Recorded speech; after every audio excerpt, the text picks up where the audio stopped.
Big Will Levinson has been keeping up with the Spanish national team since their arrival. He joins us now. Hi, Will.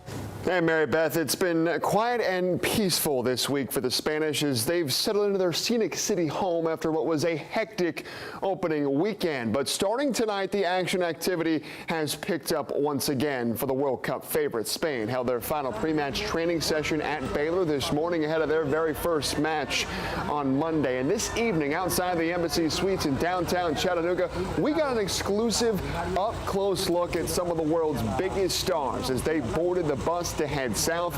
Fans lined the blacked-out fences outside the hotel, hoping to catch a glimpse of said stars, and you could certainly hear a roar as Lamine Yamal walked through those doors. The 18-year-old wonder kid is set to play in his first ever World Cup match when Spain takes on Cabo Verde at noon Monday in Atlanta.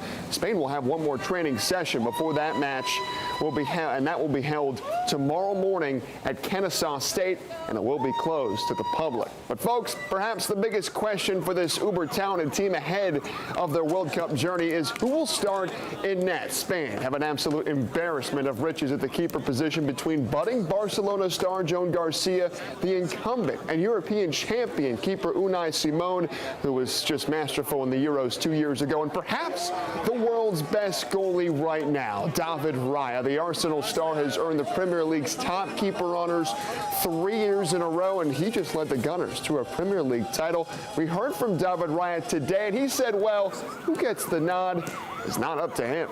Well, I think it doesn't matter. I think what it matters is what the boss thinks and what he thinks is the best for the team. So we will see what happens on Monday, and I will respect any decision, and I'll be there for the team if I'm starting or if I'm not. So as I've done always, I think I've tried to help no matter my role, and it will be like this for the rest of my career.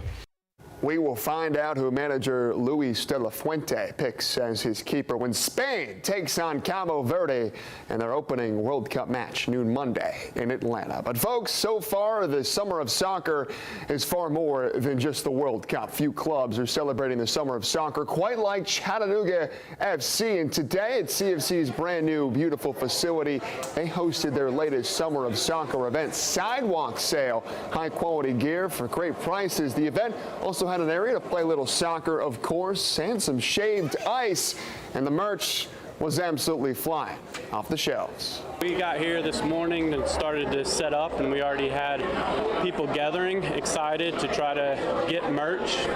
Some of it's about getting it at a good price. Some of it's about getting some old gear that allows them to reminisce. I've been a CFC fan forever. It's nice to see everybody getting out here together and enjoying the summer of soccer and getting some cheap apparel. And due to popular demand, the sidewalk sale has been extended from 11 a.m. to 5 p.m. tomorrow. Great gear for cheap at 191 River Street. And folks, you saw it just before we came on the air, yet another comeback victory for the New York Knicks as they complete their magical, historic run with an NBA championship. NYC, it's on fire as we speak. It's going to be on fire all night. They win their first NBA title since 1973. They beat the Spurs in 5 games with a 94-90 win. Boy, Jalen Brunson, heroics as he drops 45 points. An incredibly entertaining NBA Finals series ends with a bang. Mary Beth?